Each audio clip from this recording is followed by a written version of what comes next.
People love to say, just be yourself. Some people who maybe are self conscious or shy or worried that people wouldn't like them because they're self conscious would say that's easier said than done. And ultimately, that is a piece of advice that can affect others disproportionately over people who are more social, right? But very few people talk about what happens when you actually do. Authenticity sounds simple in theory. Just be honest. Be yourself. Speak your truth. But in reality, authenticity often comes with a cost. If you are a person who cannot stand the fake, inauthentic people and people who are dishonest or people who are presenting themselves other than how they actually are, you're going to run up against a brick wall because those people likely do not want to be outed. And they don't like people who are authentic usually, and they don't like to be called out for things that are very clear to people who can actually read social cues and have no tolerance for phoniness and fakeness and inauthenticity. Because most social groups operate on unspoken roles. Each part of the group has a role, which is why they generally stick together, that group, right? But one thing that's really important to notice about that is the fact that those roles can somewhat be superficial. People are known, probably one of them is known, oh, I'm the cheerleader, or one of them is the pretty one of them is the smarter one of them is the dramatic one, and they've probably all likely known each other since early childhood, went to elementary school together, then middle school together, and then high school together. Maybe they plan on going to college together, right? But ultimately, they stick together because they feel like they are the same. They feel like they have the same goals. Now, does that often translate into deeper relationships? It could. But from my personal experience, I was a person who just talked to people who talked to me. I enjoyed people, especially authentic people. Those are my people. And I've been fortunate enough to have relationships with people for over 20 plus years. And I just ran into one of my friends last night, actually.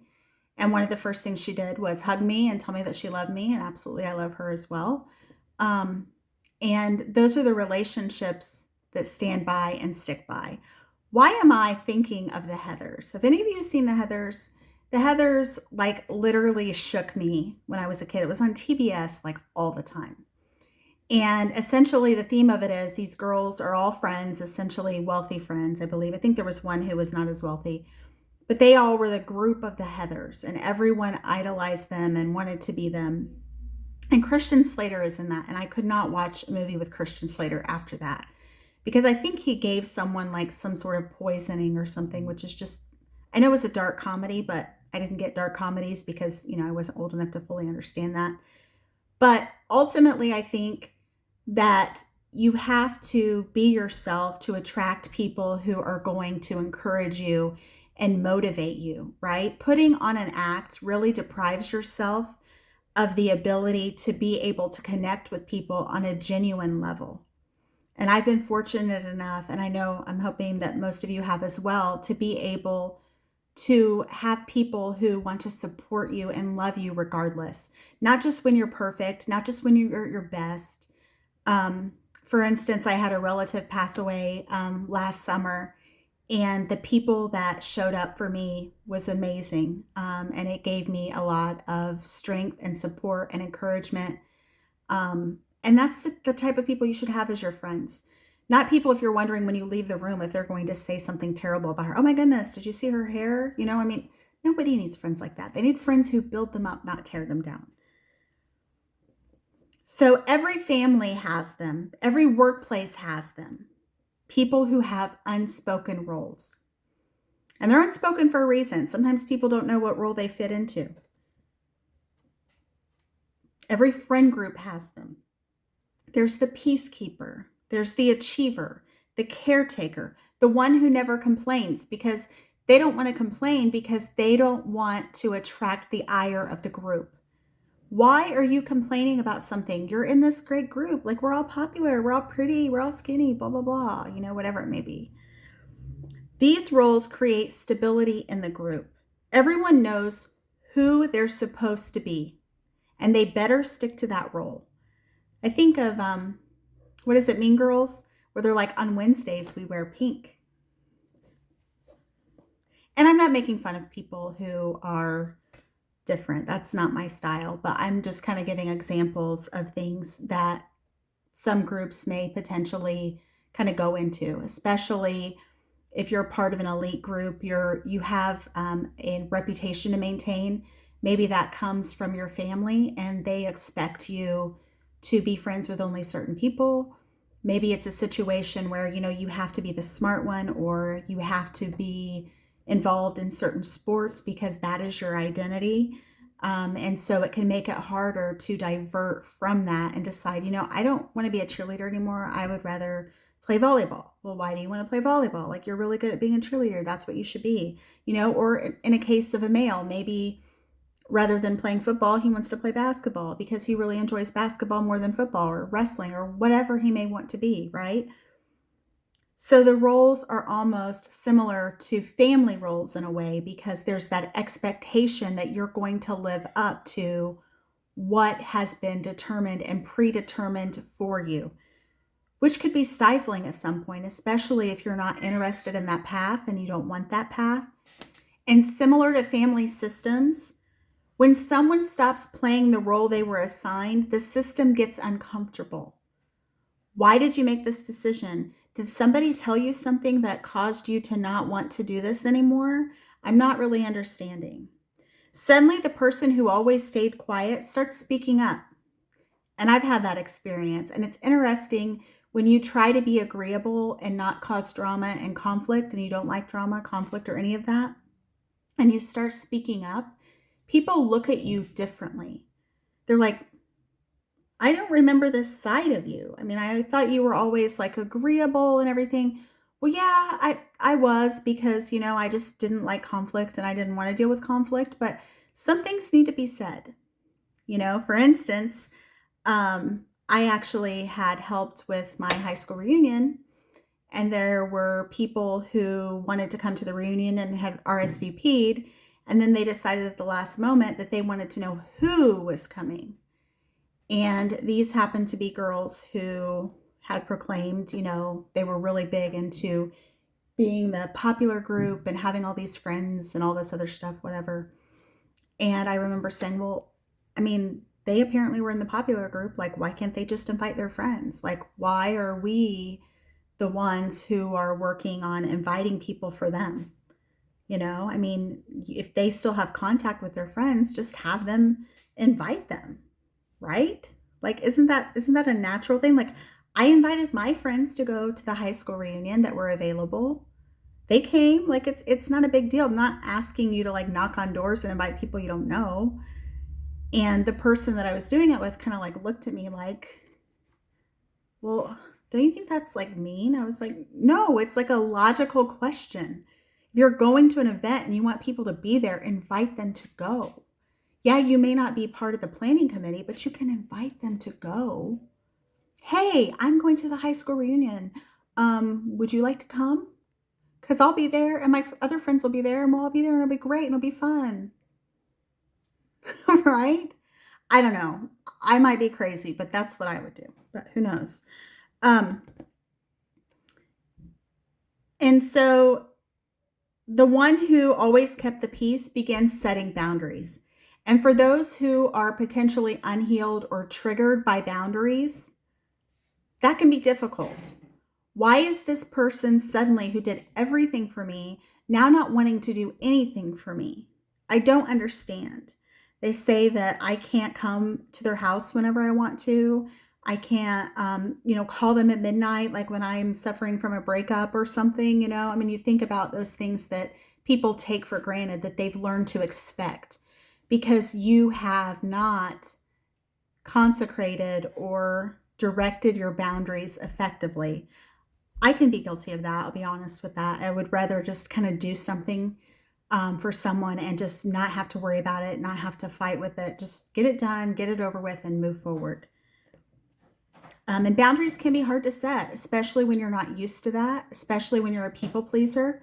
And that could also be why people, are afraid of being authentic, because they don't want to disappoint other people.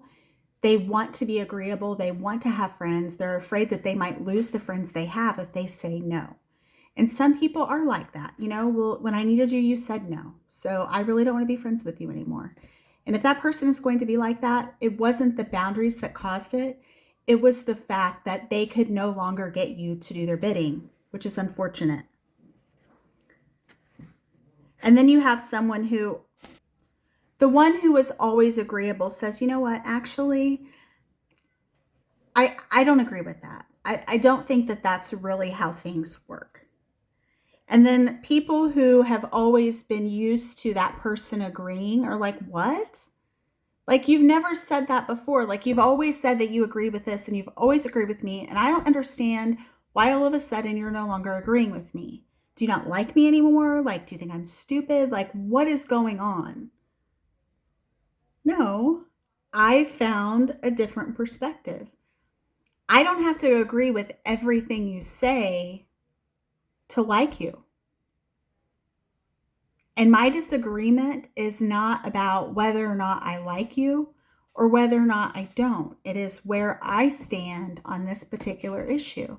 And that's okay. We can agree to disagree. And some people feel like that might be a cop-out. No, you don't have to agree with every single thing that someone does to love them and want the best for them. And people confuse agreement and disagreement with like, dislike, which is sometimes too simplistic, because we all have different ideas. We all have different life experiences, different paradigms, and that's okay.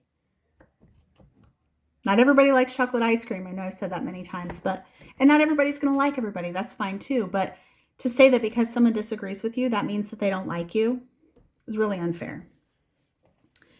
And when that happens, the group often pushes back, not necessarily because they're bad people, but because authenticity disrupts the script everyone else learned to follow.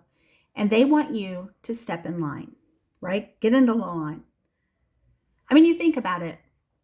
We literally train children who are starting school, preschool and elementary school and all that. Teach them crisscross applesauce. We teach them to form a line, And so ultimately, it's almost like listen to authority, listen to groupthink. And when somebody doesn't follow the rules of the group, it's almost like they're ostracized in some way. Well, you're not fitting the mold. You're not doing what you need to be doing. You need to have groupthink like everyone else. Everyone else knows how the group thinks. They're going to follow what the group does. And you need to as well. The person who chooses authenticity may lose approval, because they are blazing their own path. They may lose relationships. You're not who you used to be. I don't understand it. They may be labeled difficult, dramatic, or rebellious. But something else begins to happen too.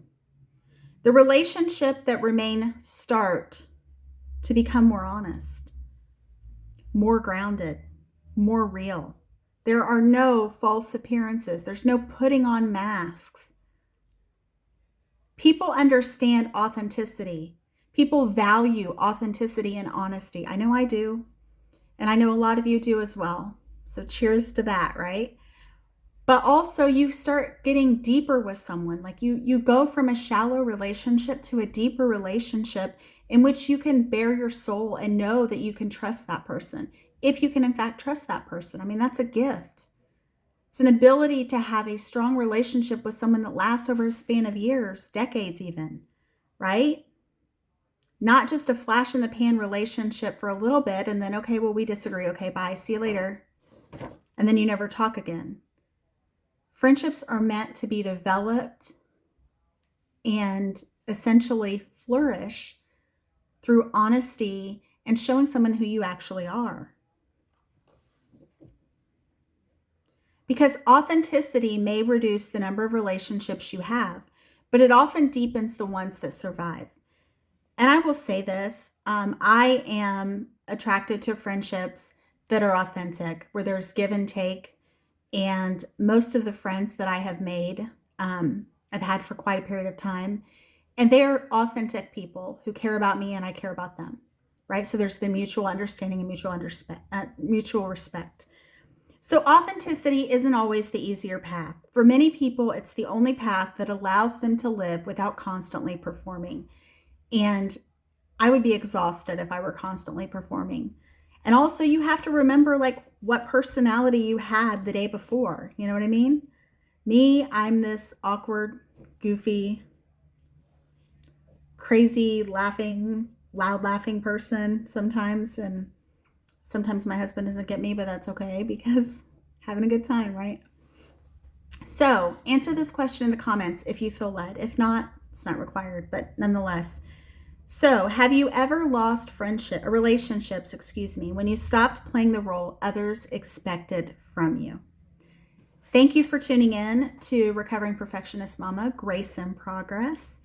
And I hope that you all enjoyed this video. And I hope that if you are looking for a community to join, just know that this community is not built on performance or expectations, nor is there a mask required for you to enter this community. We have a very welcoming, kind community who thinks deeply and apparently does not like fake nice. So, my type of people, you all.